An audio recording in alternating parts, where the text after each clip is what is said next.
Assalamualaikum warahmatullahi wabarakatuh. Waalaikumsalam warahmatullahi wabarakatuh. Alhamdulillahirabbil alamin. Wassalatu wassalamu ala asyrofil anbiya'i wal mursalin wa ala alihi wa ashabihi ajma'in.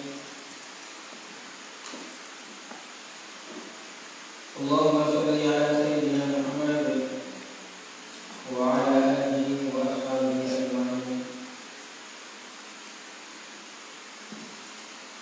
Rabbana zalamna anfusana wa illam taghfir lana wa tarhamna lanakunanna minal khasirin.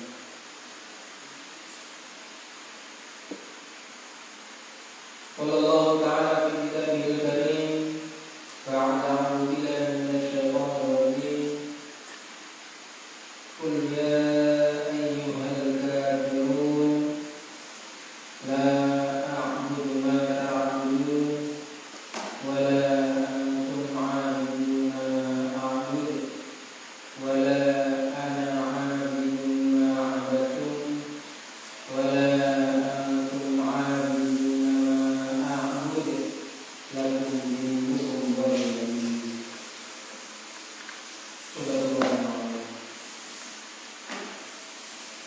Ma'asyiral muslimin, jemaah kajian tafsir Jalalain rahimahullah. Sebelumnya mari kita doakan dulu ila hadratin Nabi Muhammad sallallahu alaihi wasallam. Al-Fatihah.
Alhamdulillah, kita akan sama-sama mengkaji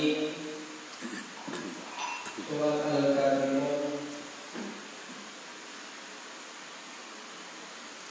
Bismillahirrahmanirrahim. Qul ya ayyuhal kafirun la a'budu ma ta'budun. Surat Al-Kafirun. Al-Kafirun artinya orang-orang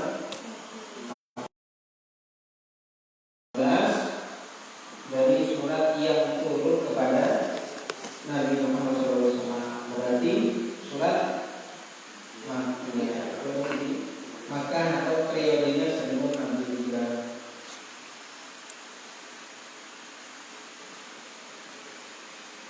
Nuzilat lama qala rohatu minal musyrikin ya Rasulillah sallallahu ta'budu alihatana sanatan wa na'budu ilaha sanatan. Diturunkan, di sini ada tambahan sedikit pembahasan tentang nuzul Qur'annya, asbabun nuzulnya, yaitu diturunkan ketika orang-orang dari kaum musyrik ini menawarkan kepada Nabi ta'budu alihatana,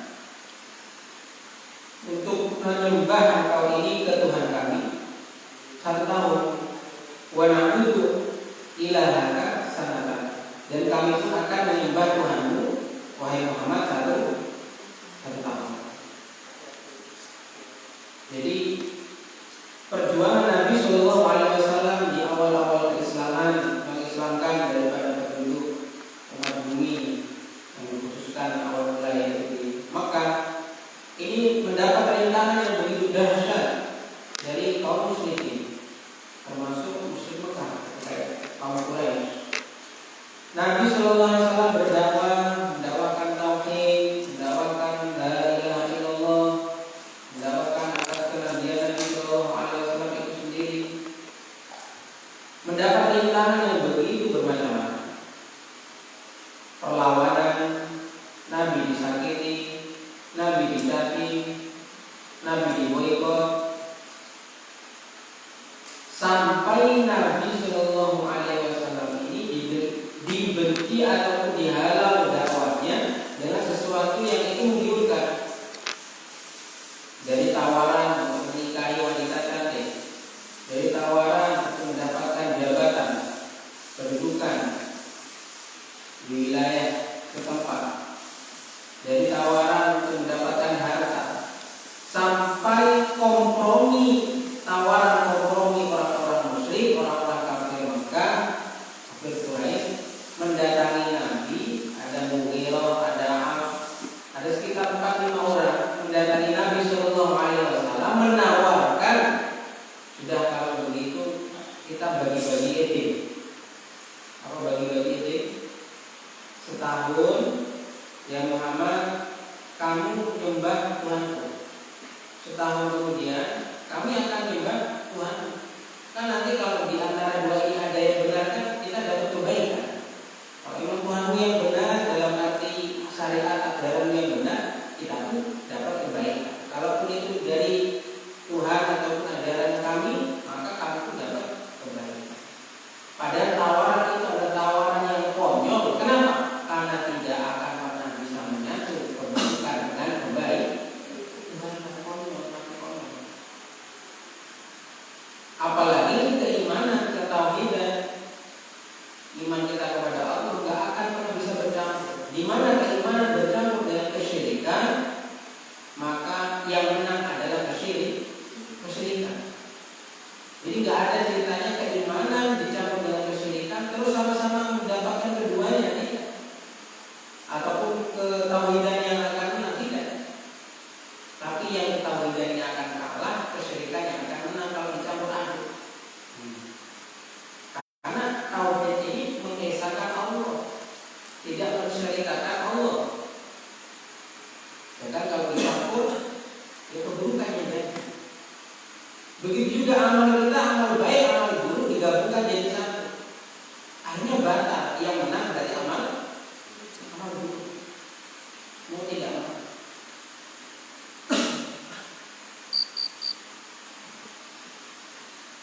Jadi tidak akan pernah bersatu cahaya dengan kegelapan. Kegelapan bisa hilang dengan ada cahaya. Cahaya ini hilang karena kegelapan yang menguasai.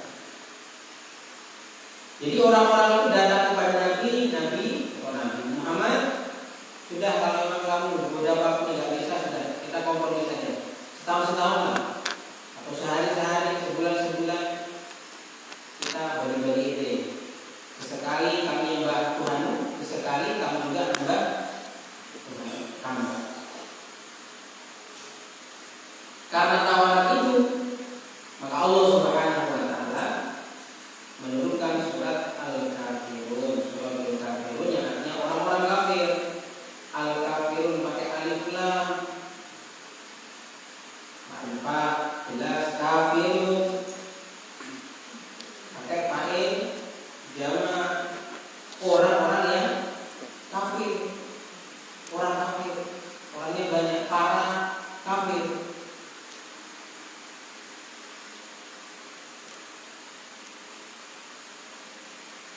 Persekutu Allah dengan orang menyekutukan Allah sama atau tidak?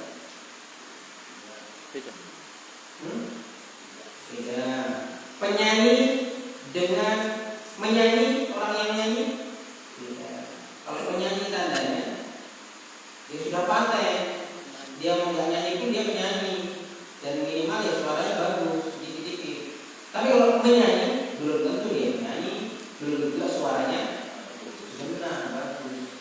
Itu juga orang kafir dengan orang-orang yang mengkafirkan, atau gimana? Orang-orang pensekutu Allah, perserikatan Allah dengan orang yang menserikatkan Allah menyekutukan ini beda. Kalau orang yang menyekutukan Allah, maka ada kemungkinan dia akan menjadi tapi kalau orang-orang bersekutu Allah, ini sudah paten tandanya menyekutukan Allah. Maka orang-orang yang mendatangi Nabi menawarkan tawaran itu kita ide nyembah sama-sama. Kapan nyembah wilayahku, kapan wilayahmu, kapan nyembah. Ini orang-orang tersebut sampai mati paten kondisinya al-kafir. Jadi al-kafir ini orang-orang kafir. Ini yang dimaksud adalah orang-orang yang mendatangi Nabi. Bukan semua penduduk orang kafir. Karena nanti bakalnya orang-orang kafir ketika itu, nanti pun ketika masa Islam itu sudah berkembang, ada juga yang masuk Islam. Tapi 5 orang atau 4 orang ini yang mendatangi Nabi, ini sudah paten sampai matinya nggak kenal, nggak mau masuk Islam. Yang awali tentang kita bagi-bagi ide setahun kita nyembah ini setahun nyembah yang maka pakai lafaz al-kafir. Pemakan dengan orang yang makan beda. Orang makan ini ya kilo-kilo makan, tapi kalau pemakan wis apa-apa di makan. Maka al-kafir di sini bukan untuk orang jamak, bukan untuk orang luas awalnya, tapi untuk orang-orang yang mendatangi Nabi. Bahkan orang-orang dari Nabi itu mati dalam keadaan kafir. Memang al-kafir. Bismillahirrahmanirrahim. Qul ya ayyuhal kafirun. Katakanlah wahai Muhammad, ya ayyuhal kafirun, wahai orang-orang kafir. Ini maksudnya orang-orang yang datang kita dipatenkan kafir. La a'budu,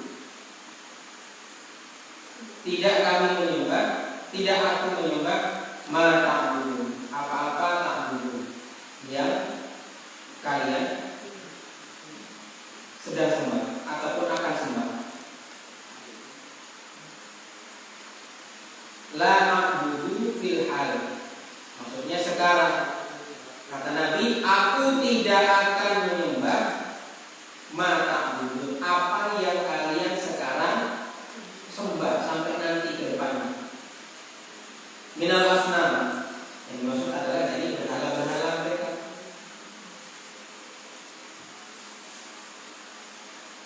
Jadi ini surat ini lafaznya berulang-ulang, tapi maknanya berbeda. Nah, kita harus perhatikan, karena kalau kita perhatikan kelihatannya sama artinya, maknanya itu sama, tapi berbeda antara ayat 1 dengan ayat selanjutnya. La a'budu, aku sekarang sampai nanti ke depan tidak menyembah, ma ta'budu, apa yang kalian sekarang ataupun nanti sembahannya gitu. Sekarang aku tidak menyembah apa yang sekarang ataupun nanti kalian sembah. Minal asnam, berupa berhala-berhala. Wala antum 'abiduna ma a'budu, wala, dan tidak antum, kamu atau kalian, 'abiduna, penyembah ma a'budu, apa yang aku sekarang sembah.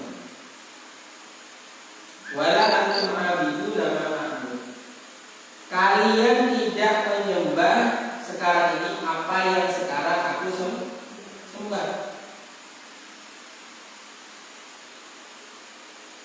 Wallahu ta'ala wahda, yaitu Allah Subhanahu wa ta'ala yang esa, yang satu.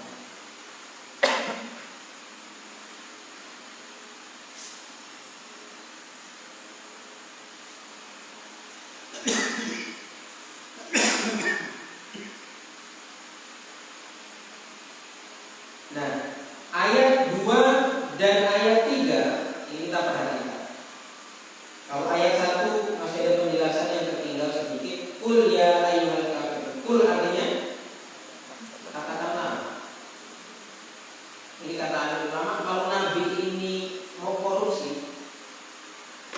solusi yang pertama ayat bakal ditinggalkan adalah kul.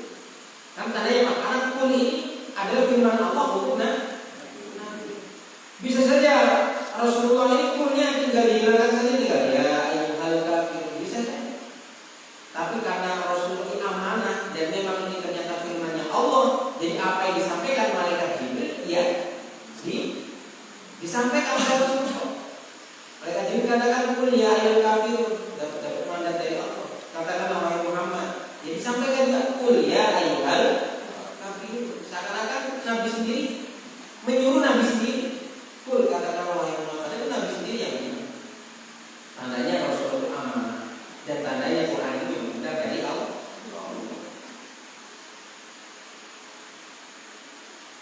Ya, kul ya ayyuhal kafirun, kul ibadi, dan banyak banyak kul wallahu ahad, kul a'udzu birabbin nas, kul a'udzu birabbil falaq.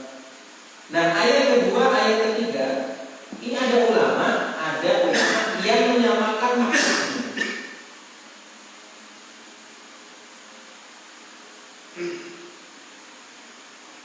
La a'budu ma ta'budun wa la antum 'abiduna ma a'budu. Ada ulama menyatakan bahwa ini sama artinya, padahal beda. Maknanya beda. Tapi ulama yang mengatakan ini sama, apa maksudnya? Ma la a'budu ma yang pertama ayat kedua, wala antum abiduna ma ta'bud, dan ma yang ayat ketiga, ini yang dimaksud adalah yang disembah. Yaitu siapa yang disembah berarti? Ya kalau Nabi berarti Allah. Tapi kalau orang musyrik ya berhala-berhalanya menyembah Allah dan berhala-berhalanya. Jadi la a'budu, saya kini sampai nanti tidak menyembah ma ta'budun, Tuhan yang kalian sekarang sampai nanti sembah.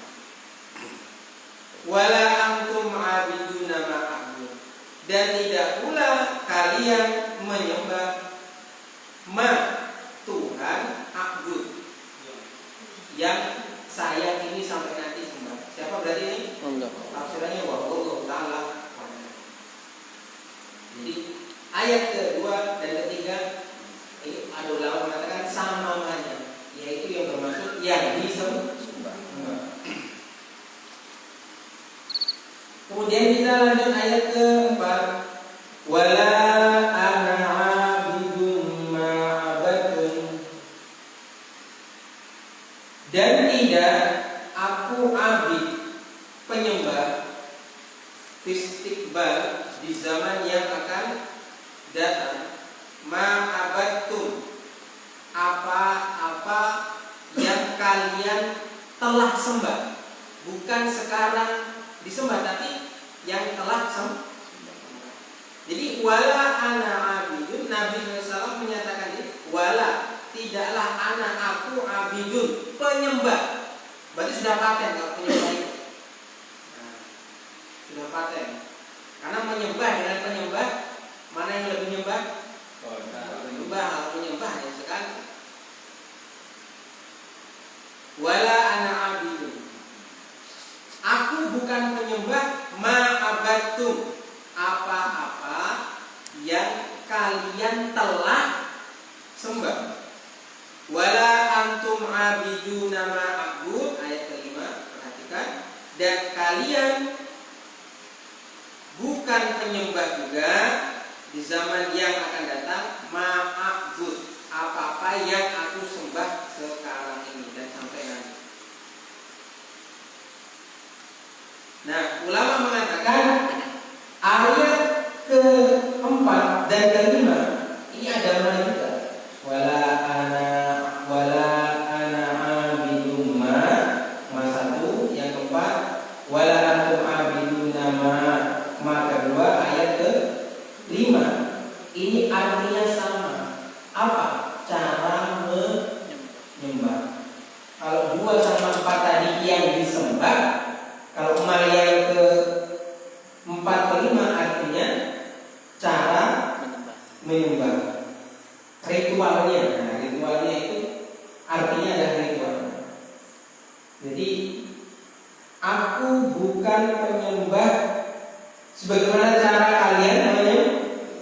menyembah yang dulu.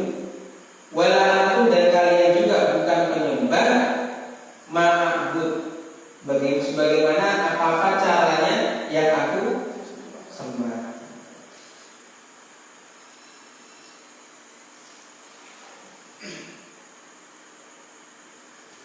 Nah, ayat ketiga, perhatikan wala ana abidu ma abadtum. Abadtum ini pakai lafaz fi'il madhi. Madhi itu zaman yang lampau. Karena kalau pakai zaman yang mudhari sekarang atau yang akan datang itu ta'budun. Kalian menyembah sekarang ataupun nanti juga bisa. Tapi pakai lafaz yang kalian telah sembah. Tandanya apa? Orang kafir itu, orang musyrik itu setiap tahun, setiap masa yang disembah berbeda-beda. Tahun ini menceklik padinya, akhirnya jadi patung berhala apa? Yang seakan-akan itu untuk meminta khusus padi. Apa? Yang menceklik ini corona. Maka nanti di patung kita di dewa corona serupa. Ya nyembah Allah tapi disirikkan apa? Disirikan, sekutukan Allah. Ada menteri-menterinya dalam menyembah.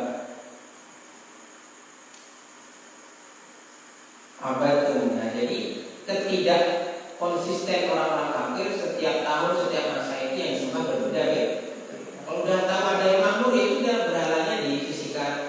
Nanti kira-kira pada saat itu apa yang sedang booming itu yang jadi Tuhan trendingnya dibuat-buat. Mari pakai lafaz abadun. Kalau tadi ta'budun, abidun, ini abadun tadinya apa? Tuhan atau cara menyembahnya ataupun Tuhan yang disembah orang-orang kafir tiap masa, tiap tahun ini berganti.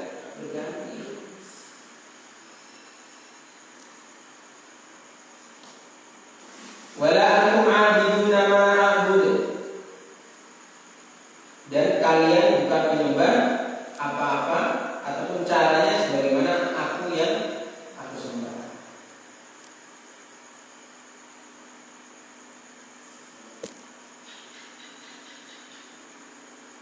Alimallahu minhum annahum la yu'minun. Allah Subhanahu wa taala Maha mengetahui dari mereka bahwasanya mereka la yu'minun, tidak akan pernah beriman. Jadi prediksinya Allah sudah tepat. Bukan tepat lagi Allah yang memiliki jagat raya yang mengatur qadar dan qadar. Jadi al-kafirun sudah paten orang kafir. Diberikan kepada orang-orang yang datang kepada Nabi menawarkan tadi atau edeng.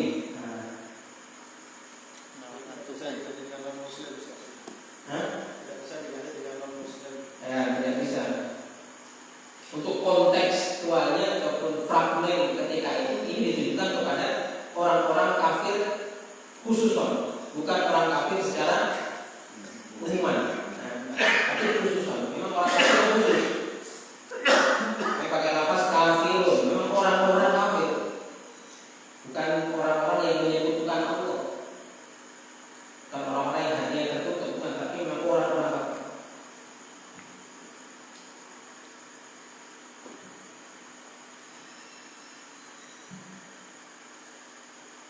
Wa iklaku ma'ala Allahi ala wajhi muqabalah. Nah, ini sudah saya sampaikan tadi bahwa ma'nya itu muqabalah. Apa muqabalah? Enggak sama. Muqabalah itu saling bertanding. Apa maksudnya? Tidak sama. Jadi ma yang satu dengan yang lain itu berbeda. Ayat yang kedua ketiga ini ma-nya ma satu artinya yaitu yang disembah. Tapi yang disembah beda. Nabi menyembah Allah yang esa, orang kafir menyembah Allah yang diserikatkan. Dan ma yang selanjutnya ma keempat dan kelima ini pun berbeda, yaitu ma tentang tata cara ataupun ritualnya bagaimana. Itu pun ritualnya Nabi berbeda, ritualnya orang kafir pun berbeda. Lakum dinukum waliyadin. Lakum bagi kalian dinukum agama kalian. Al-syirk yaitu kemusyrikan, kesyirikan. Waliyadin dan bagiku di agama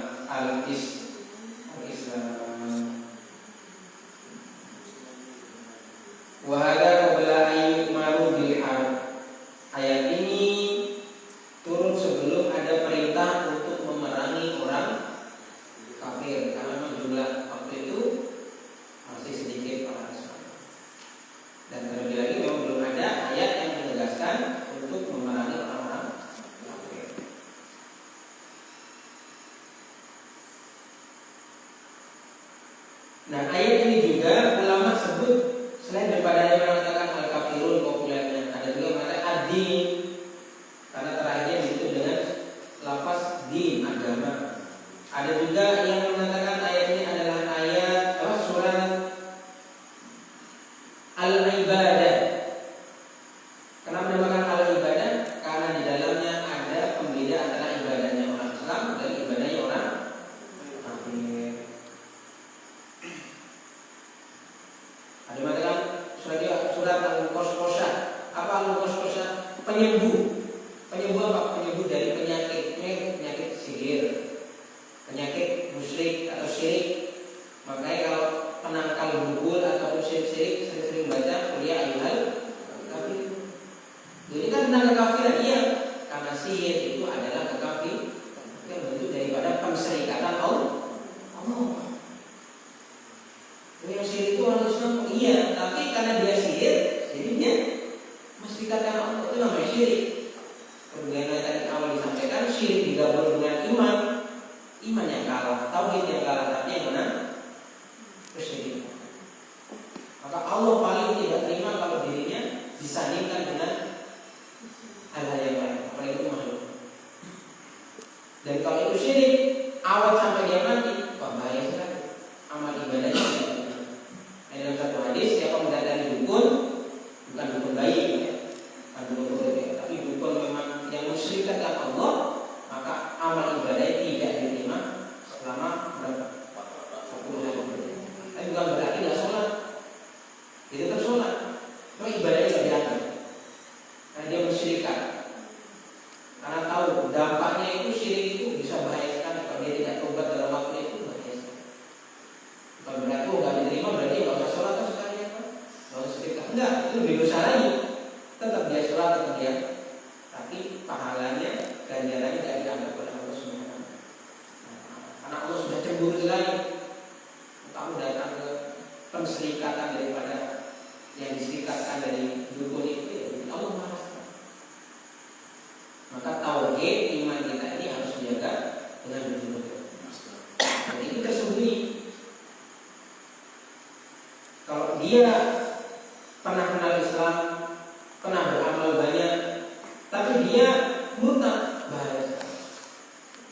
Wa may yatadinkum an dini fayamut wa huwa kafir fa ulaika ashabuna fa ulaika habitat a'malu fid dunya wal akhirah wa ulaika ashabuna hum fiha khalidun.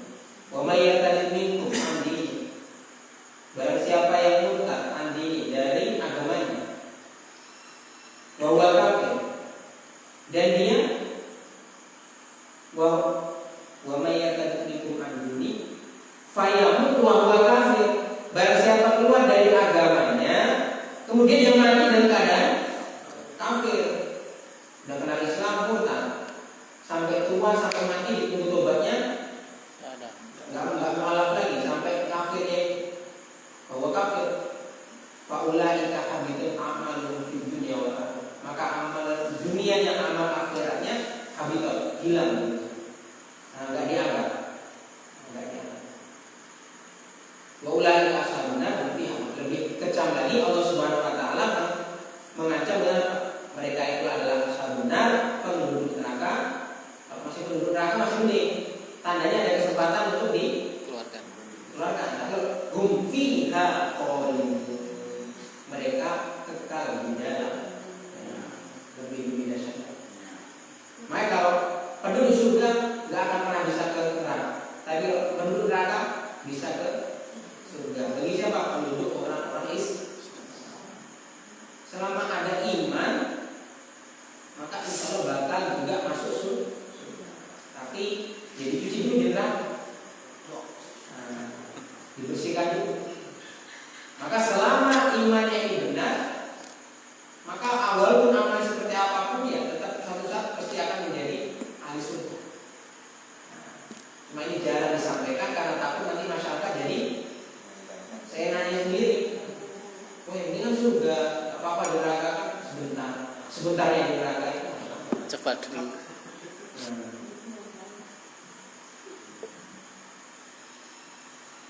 Nah, orang kafir itu siapa? Orang kafir itu baik orang kafir yang memang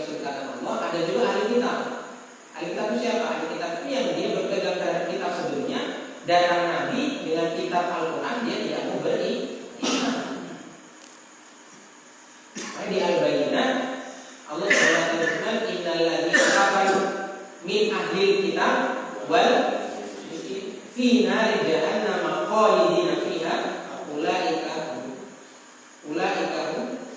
syarrul bariyah. Innal ladzina kafaru, sesungguhnya orang-orang kafir, min ahlil kitab, dari ahli kitab. Itu dia percaya dengan kitab-kitab yang sebelumnya tapi tidak mau beriman dengan Al-Quran. Sedangkan sudah datang Al-Quran. Kalau Al-Quran belum datang, Nabi belum datang, ya sah saja. Tapi karena Al-Quran sudah datang, Nabi sudah datang, harus wajib beriman.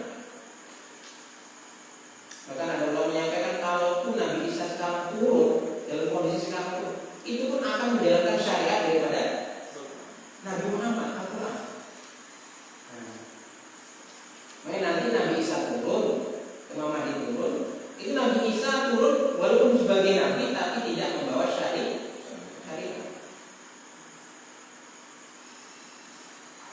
Maka kalau dia benar-benar beriman dengan Injil, dengan Zabur, dengan Taurat, dan datang dia menjumpai pada datangnya Nabi Muhammad, datangnya Al-Quran, maka sebenarnya asli dari kitab itu mengarah kepada untuk beriman kepada Nabi Al-Quran. Cuma karena banyak penyimpangan dalam kitab tersebut, ya akhirnya apa yang tidak menguntungkan bagi mereka dipangkas, sehingga tidak ada perintah untuk beriman kepada Nabi. Lagi ditambah lagi orang Yahudi pencemburu sekali. Sudah tahu Nabi dari dulu banyakkan dari orang Yahudi. Jadi kenapa akhir zaman Nabi yang mulia dari orang Arab? Kalau itu dari orang Yahudi pun mungkin beriman juga.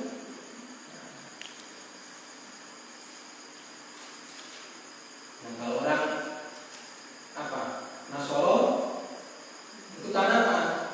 Cemburinya nggak ada, tapi karena berlebihan dalam menanggapi informasi tentang keberadaan atau tentang sosok Nabi Isa. Saya pernah sampaikan juga Pak berhentikan di Pak Samsul. Orang-orang itu ya beberapa orang masuk bersama Nabi Isa. Ketika itu mau dikepung, mau dibunuh. Kemudian Allah Subhanahu Wa Taala mengangkat daripada Nabi Isa. Nah dari pengikutnya ini yang ada di rumah menyaksikan itu, timbullah beberapa versi. Ada mengatakan Nabi Isa adalah mengatakan Nabi Isa adalah anak. Ada juga yang beriman Nabi Isa tetap Nabi. Hanya keluar rumah menyampaikan informasi berdasarkan apa yang dia lihat. Yang beriman dia tahu bahwa yang disalib dia bukan Nabi Isa diangkat selamat. Nah itu adalah surat Al-Kahfi. Nah lakum dinukum waliyadin. Dinukum, din itu agama. Tapi ada ulama juga mengatakan din ini adalah pembalasan. Jadi artinya lakum dinukum, bagi kalian balasan untuk kalian, waliyadin dan bagi kami, bagiku juga itu balasan untuk enggak ada balasan yang tertutup. Tapi ulama kebanyakan mengartikan din ini adalah agama. Tapi bukan berarti Nabi melegalkan agama orang kafir dengan apa seperti ini. Bukan berarti Allah juga melegalkan lakum dinukum. Berarti agama juga tidak. Karena agama yang selamat hanya Islam.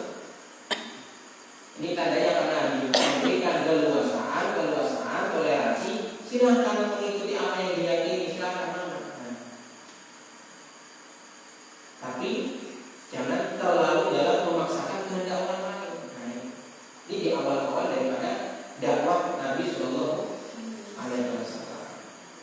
Jadi kalau di sini artinya agama, bukan berarti Allah melegalkan agama orang kafir.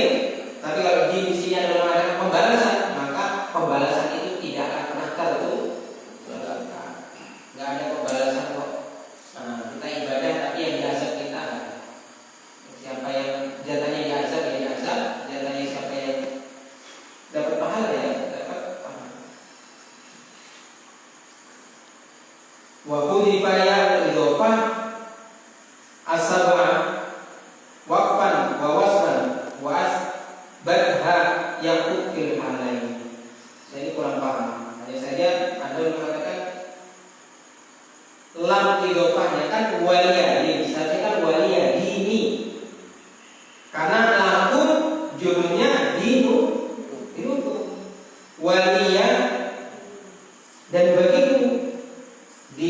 agama. Seharusnya kan dini agama. Kenapa ini hanya din saja, bukan dini? Orang mengatakan din di sini adalah tanda bahwa agama Islam ini agama yang benar, maka nggak perlu dikasih,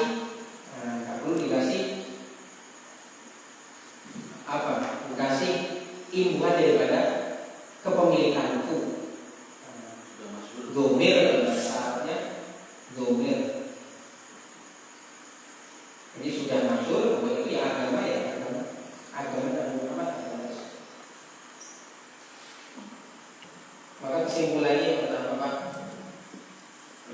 tidak ada tawaran apapun dalam mensyirikatkan Allah, sedikit pun. Apa-apa yang mencederai, mengotori, menodai keimanan ketauhidan kita, segera untuk dimusnahkan.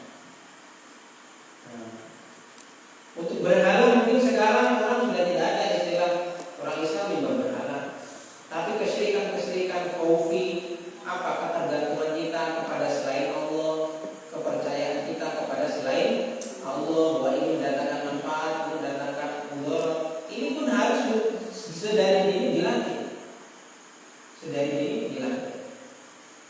Makanya orang-orang dulu disediakan air panas, bilang airnya ini manis atau tidak, Syekh? Kata Syekhnya, ya air ini bisa jadi manis, bisa jadi enggak. Loh, gimana? Kan ini yang buat saya hanya mengetes, saya ini tahu nggak ini manis atau tawar, saya nggak paham. Maka saya bilang, kalau gitu saya tesnya air ini sebelum saya titip air ini menjadi air yang manis. Maka ketawa orang yang buat itu, seperti itu. Air itu nggak tak kasih gula, mana bisa air teh dikasih gula kok bisa manis. Maka saya tersebut sebelum minum dari hatinya, ya Allah buatlah manis, karena yang buat manis bukan gula, adalah engkau. Manis bukan dari gula, engkau berkehendak tanpa gula bisa manis, dengan gula bisa manis juga, tapi yang manis kan ketika dites manis, kemudian dikasih yang membuat ketimbangan itu nggak manis, saya nggak kasih gula kok, ketika mencoba jadi manis. Karena ya Pak, keimanan orang-orang dulu ini dahsyat sekali, dilatih, dari situ dilatih. Kenapa orang sekarang imannya terkikis? Karena sering mempercayai apa-apa yang dilihat. Jadi sudah mindset itu apa yang dilihat itu yang mendatangkan sesuatu. Itu yang mendatangkan sesuatu. Sebagaimana zaman dahulu, saya bilang Umar ini tahu ada singa di Jeon. Padahal sahabat yang lain juga ya ketakutan itu, tapi ditantang. Yang bikin mudarat bukan singa, yang bikin mudarat adalah Allah. Meskipun singa, tapi Allah berkehendak bisa jadi kucing, walaupun tarik. Setelah itu dekati nggak makan apa-apa, nggak diterjang, nggak diapa. Padahal sahabat sudah kacil lah, bahasanya sudah sembunyi, malah dijewel sama Sayyidina Umar. Karena yang keimanan ini yang harus benar-benar kita lakukan. Makanya ada ulama mengatakan, kenapa kita ini disunahkan untuk berdoa? Supaya iman kita ini bertambah. Kalau kita jarang berdoa, kita akan lebih mempercayai apa-apa usaha kita ketimbang apa-apa itu dari Allah. Saya kasih contoh sebelum bekerja, kita doa, ya Allah berkatalah rezeki saya, banyakkanlah untung saya. Kemudian orang itu bekerja, dapat untung banyak, berkah rezekinya, maka yang diucap pertama kali apa? Alhamdulillah. Artinya yakin sama Allah mengabulkan doa.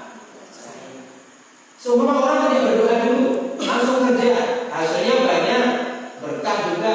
Maka ketika yakin kita apa? Oh, ini karena saya tadi malam beribadah. Ini karena saya tadi berumput. Sebelum subuh saya sudah keliling bahkan. Nah, semuanya di jalan. Tapi nggak boleh semuanya di jalan, Pak ya.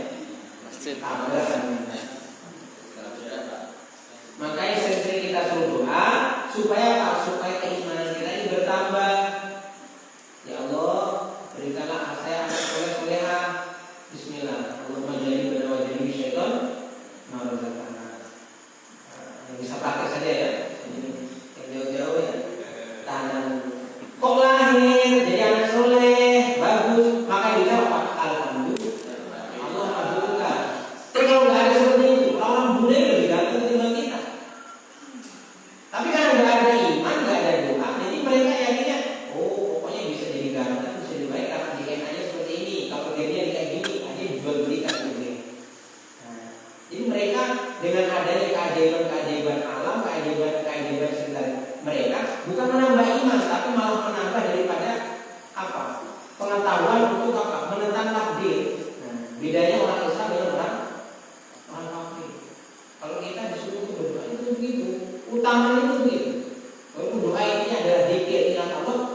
inti tujuannya itu apa? Supaya tahu bahwa apa-apa yang kita usahakan itu ada dari Allah.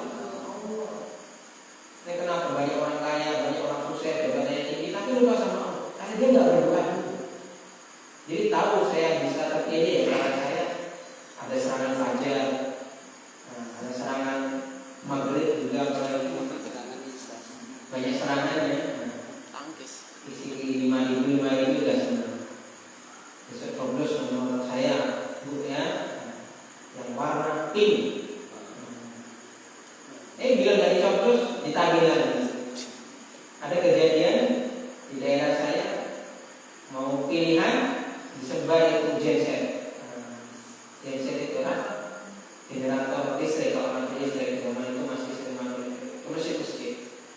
Kalau pilih ditanya lagi. Berarti sedekahnya sementara. Itu alhamdulillah. Pinjamkan. Alhamdulillah. Dan kenapa juga masyarakat Indonesia lebih tergiur seperti itu?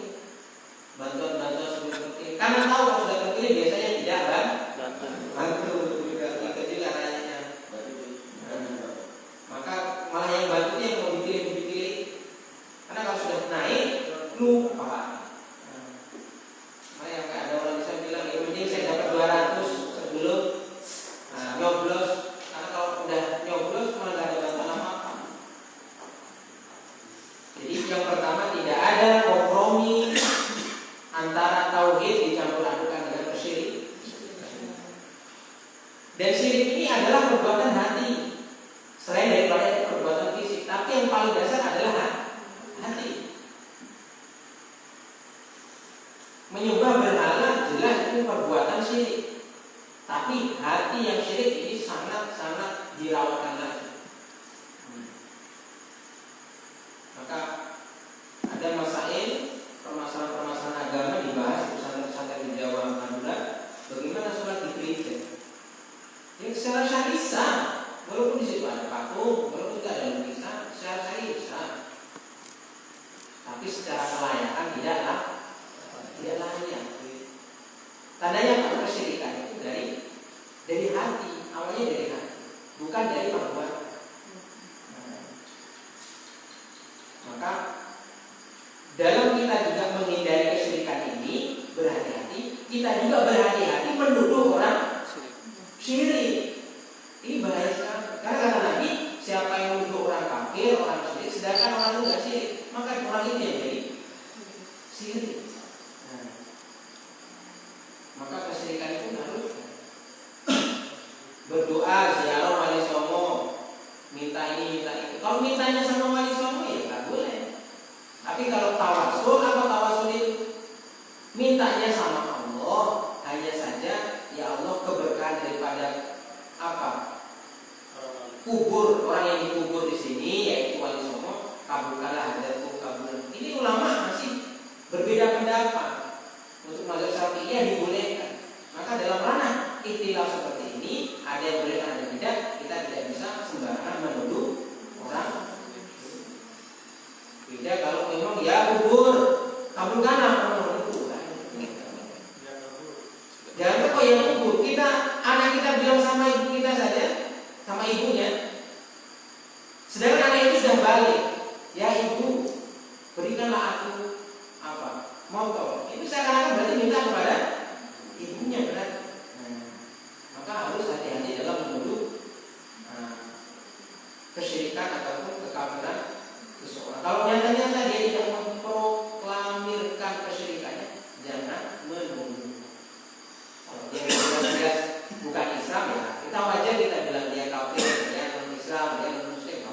Tapi selama dia masih Islam, kok dia ada ritual-ritual apa yang itu kita tidak tahu, secara zahir tidak tahu, maka tidak boleh menuduh. Karena takut-takut sebagaimana hadis Nabi, siapa menuduh orang kafir maka orang itu yang akan terkena tersendiri tentang kekafiran.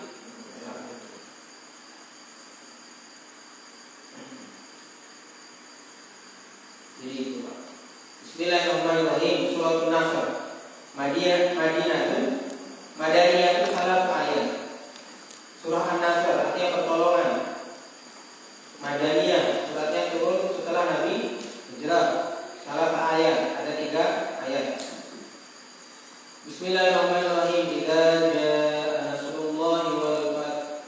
Idza, ketika atau jika atau apabila. Ketika pakai lafaz idza maka pasti terjadi. Kalau pakai lafaz in belum tentu terjadi. Pakai lau mustahil terjadi. Lau anzalna hadzal Qur'an ala jabalin la ra'aitahu khashi'an mutasaddian min khasyatillah. Jikalau kami turunkan Al-Qur'an kepada gunung, sampai sekarang ada ke gunung? Enggak, perumpamaan dalam arti apa? Jikanya mustahil. Tapi kalau pakai ida ini jika pasti terjadi. Ida zulzilatil ardu zilzalaha. Bakal jadi enggak? Belum terjadi tapi pasti terjadi. Walaupun pakai apabila.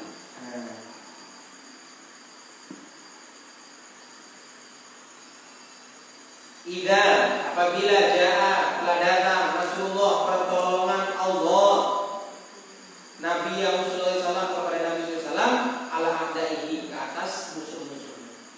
Wal fath, dan pembukaan, penguasaan. Fath artinya buka.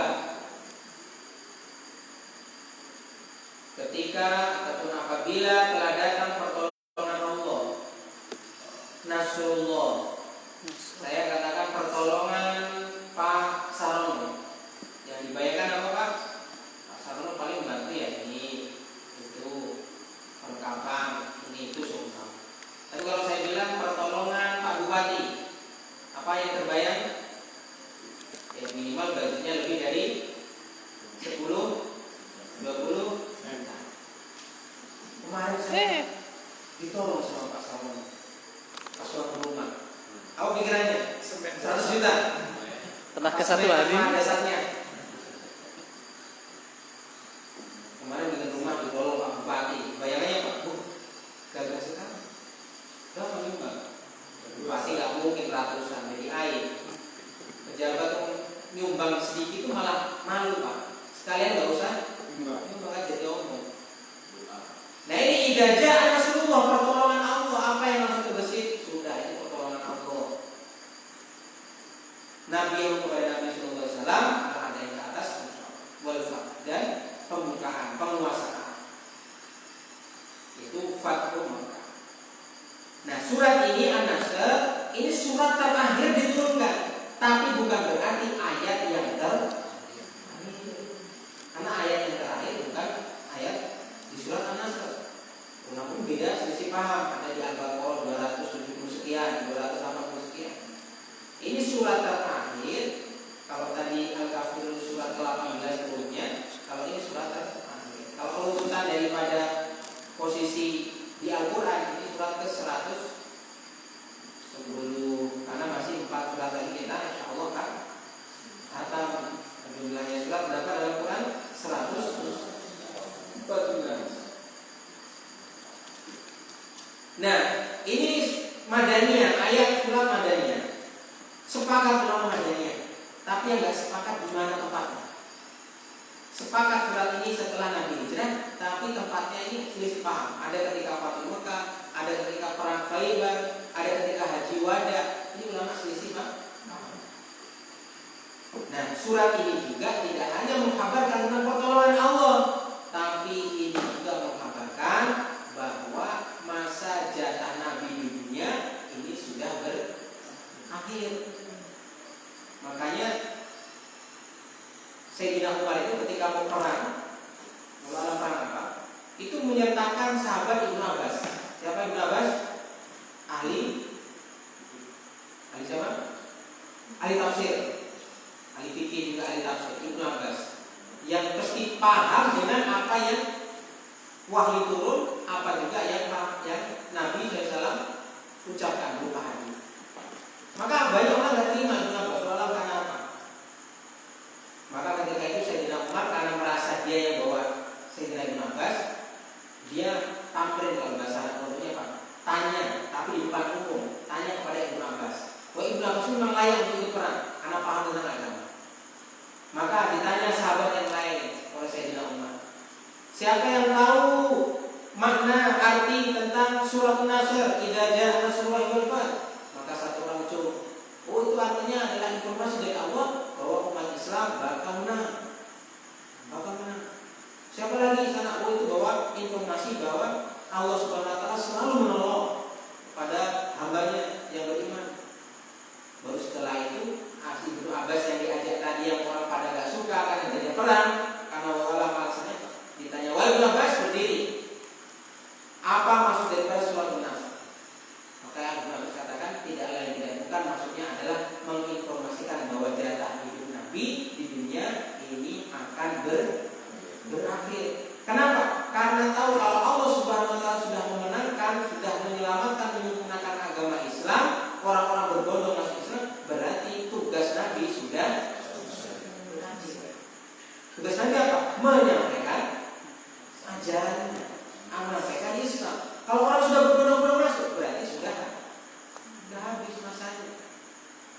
Nabi hanya menyampaikan, bukan yang memberikan hidayah, tapi Nabi yang menyampaikan.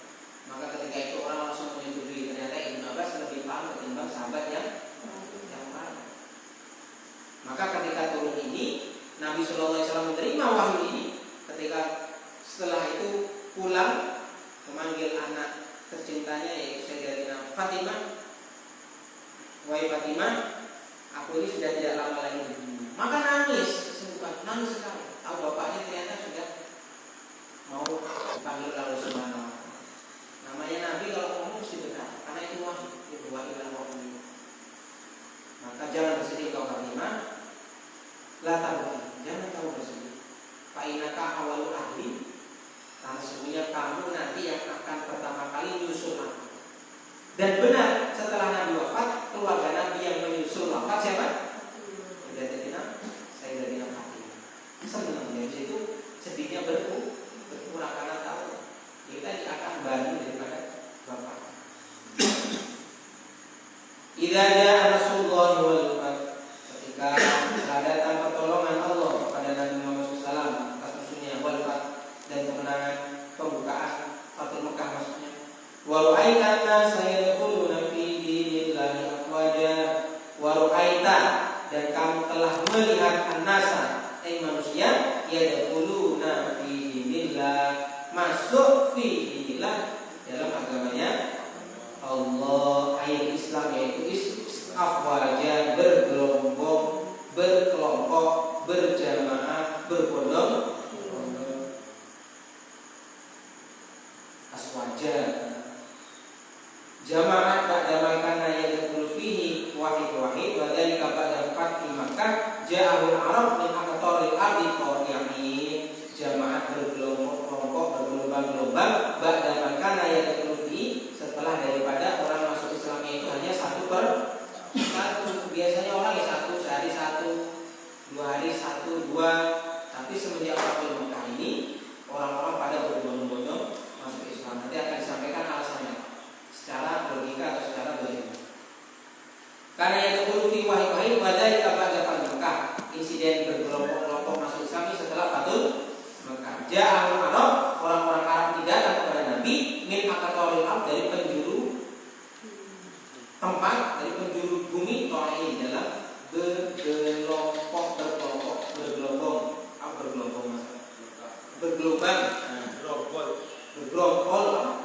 Berkelompok. apa gerombol, gerombol, bergelombol, rombongan, pokoknya banyak kedudukan lagi. Beramai-ramai.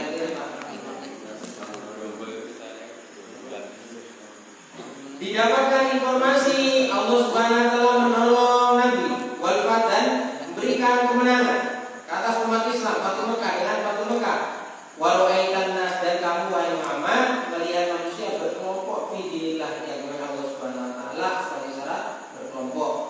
Fasabbih bihamdi rabbik wastaghfirhu innahu kana tawwaba. Fasabbih, maka tasbihlah, bihamdi, dengan bebarengan juga memuji. Sabbih dengan sabah, artinya berenang. Apa itu berenang? Berenang itu menjauhkan dari posisi satu ke posisi yang lain. Makanya kalau berenang itu pasti dia menjauh dari posisi awalnya. Itu namanya berenang. Nah, kenapa kok bisa jadi tasbih yang mensucikan? Maksudnya sabbih ini berenang adalah dialihkan menjadi apa? Mensucikan Allah, maksudnya memindahkan kekurangan Allah, bukan kekurangan, memindahkan sifat-sifat tuduhan kurangnya Allah kepada pensucian Allah. Itu namanya sabbih atau tasbih. Jadi arti tasbih itu berenang apa? Memindahkan, pindah dari satu tempat ke tempat yang lain. Orang-orang banyak mensyirikatkan Allah, Allah punya anak, Allah ini seperti ini, Allah seperti ini. Maka sabbih dipindahkan dari tempat tersebut ke tempat yang asli, mana? Itu kesucian Allah. Bihamdi, tasbih, dan juga dengan apa? Dengan pujian. Makanya kita sholat itu kalau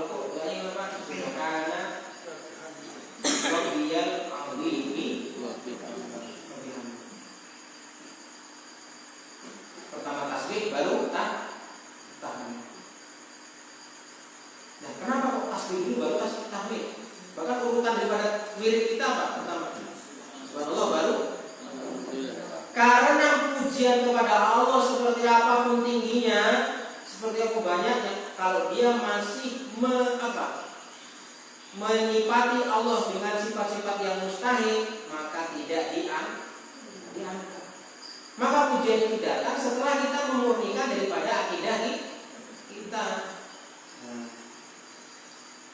Pengakuan kita bahwa Allah Esa, Allah suci, tidak beranak, tidak beranakan, ini didahulukan ketimbang daripada memuji. Orang kafir yang memuji Allah, karena memujinya apa? Dengan merobek-robek sifat Allah. Allah itu beranak, Allah itu beranakan, Allah itu punya gini, Allah itu kehendak.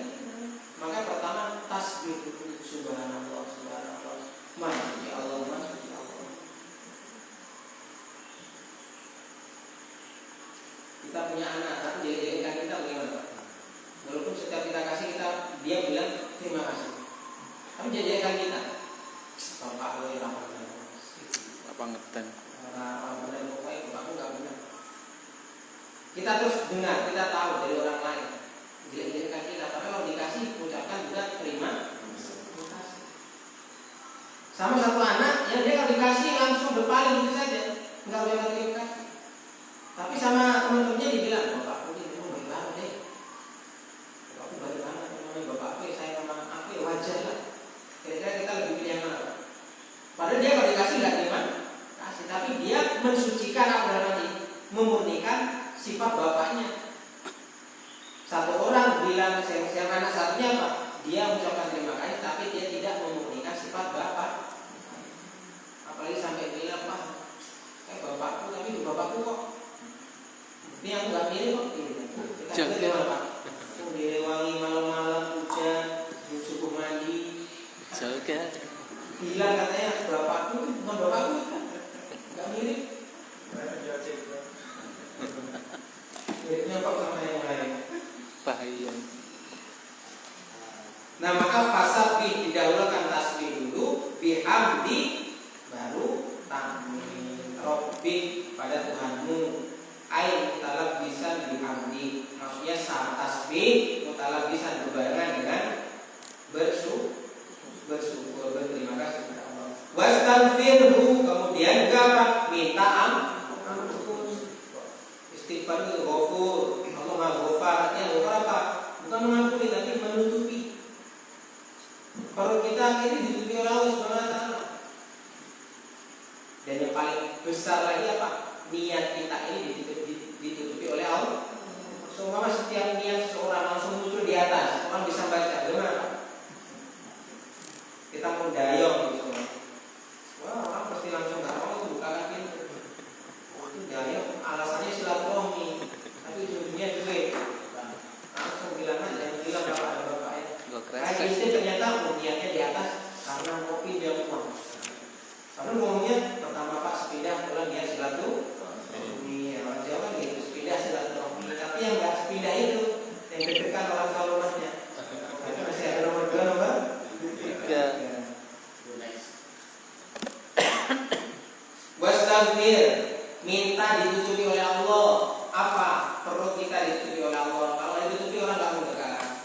Niat kita juga ditutupi Allah, niat buruk kita. Kalau nggak gitu orang nggak mau dekat. Dan yang paling terpenting apa? Dosa kita ditutupi Allah. Ini dosa kita ya ada, tapi ditutupi oleh Allah. Terhijab, itu namanya istighfar. Innahu kana tawwab.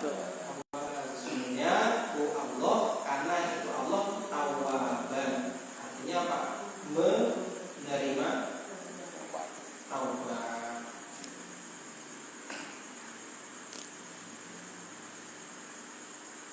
Tawab ini artinya kembali awalnya. Kenapa kok diartikan taubat, menerima taubat? Karena orang yang taubat itu kembali ke kita. Makanya tawab arti katanya apa? Kembali. Orang taubat itu kalau taubat ini tawabannya untuk manusia tandanya bertaubat. Kalau tawabannya Allah berarti menerima taubat, menerima kembali. Wa kana sallallahu alaihi wasallam pada nuzul hadis surah yaktsuru min qouli subhanahu hamdi astagfirullah wa atubu ilaih. Nabi SAW setelah surat ini turun itu yuksir membanyakkan sering min qouli subhanallah wa bihamdihi astagfirullah wa atubu ilaih. Sering berzikir subhanallah, maksud ya Allah, wa bihamdihi dan segala bentuknya astagfirullah, kami minta ampun, minta ditutupi oleh Allah SWT, wa atubu ilaih, aku taubat, pakai fi'il mudhari, aku sekarang taubat, besok-besok juga taubat, dalam keadaan taubat ilaih kepadanya.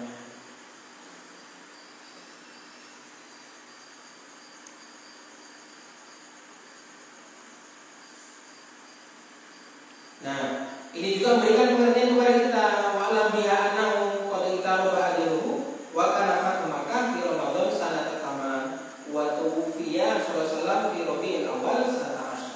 Nah, seperti katakan tadi, ini juga memberikan pengertian kepada kita bahwa dekatnya ajalnya Nabi sallallahu alaihi wasallam. Taruh dekatnya ajalnya Nabi sallallahu alaihi wasallam karena Fathu Makkah fi Ramadan itu tahun 8 Hijriah dan Nabi Shallallahu Alaihi Wasallam wafat pada tahun ke-10 Hijriah di bulan Rabiul Awal. Berarti hanya selisih 2 tahun saja. Nah, ini sudah dekat. Sudah ada prediksi. Nah, kesimpulannya apa? Yang pertama, Pak, yakin pertolongan Allah itu selalu ada. Pertolongan Allah itu selalu ada. Munasabah daripada ayat sebelumnya apa? Sebelumnya adalah kuliah ayyuhal kafirun, tentang kekafiran. Dan Nabi SAW tidak mau kompromi terhadap apa? Kekafiran. Toleransi terhadap keimanan itu tidak mau. Setahun sana, setahun sini tidak mau. Nah, ini nanti. Maka kalau sudah mau memurnikan tahun ajaran, pasti datang pertolongan Allah. Berapa orang-orang sampai sekarang yang mualaf dibuang sama keluarganya, tidak diakui sama bapak ibunya, tapi malah tambah makmur. Tandanya apa? Ada nusratul, ada pertolongan Allah. Walaupun awalnya dicampakkan, dia akan ada pertolongan Allah. Maka sekarang ada mualaf center. Jadi mualaf ini ada perkumpulan sendiri. Kalau ada yang tak mampu dapat bantuan apa-apa, tandanya termasuk bukti pada pertolongan Allah. Dibantu. Nah, yang kedua apa? Yang kedua, ketika sudah mendapat pertolongan, kemenangan, maka euforia, bermegah-megahan, pesta-pesta ini tidak dianjurkan dalam Islam. Apa dalilnya? Wastaghfir innahu kana tawwaba.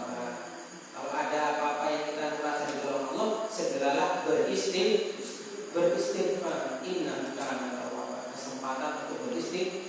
Islam mengajarkan Nabi Shallallahu Alaihi Wasallam dibuang dari Makkah, tidak dianggap di Mekah, akhirnya hijrah ke Madinah. Di Madinah banyak pengikutnya, langsung menggempur itu Makkah. Nah, pertolongan Allah SWT, tapi Nabi SAW dianjurkan apa? Tasbih, tahmid, dan istighfar kepada Allah Subhanahu wa Ta'ala. Walaupun kita yakini bahwa Nabi tidak punya dosa, tapi istighfar ini mengajarkan kepada umatnya. Bukan berarti kalau Nabi istighfar itu istighfar dosanya, tidak. Karena Nabi dosa yang lalu, sekarang akan datang diampuni oleh Allah. Itu sudah paten, sudah maksud. Nabi SAW tidak ada dosa. Kok bisa kan Nabi manusia biasa? Kok gak punya dosa? Minimal satu yang adalah Nabi itu tidak punya dosa, memberikan hikmah kepada kita. Kalau contoh dari Allah Subhanahu Wa Taala, dia memang harus bagus. Ada gantian model cacat, model cacat, atau matanya cuma satu, alhamdulillah ya. Terus dia pakai baju yang bagus, orang nggak akan mau beli baju. Maka kita mau beli motor saja dipasang motor yang paling bagus. Walaupun nanti datanya kadang motornya tidak ada lecet-lecet, yang di belakang tabrak-tabrak yang biasa sedikit. Tapi ketika jadi model, ya harus sempurna, orang tertarik. Begitu juga Nabi SAW ini contoh. Kalau contoh nggak ada terus, sudah maksud. Kalaupun kesalahan-kesalahan Nabi sudah dimaafkan oleh Allah Subhanahu wa Ta'ala, itulah Nabi. Dan kalau semua ada kemungkinan dosa, kesalahan, nanti kita jadi ragu. Apa ragu? Berarti yang disampaikan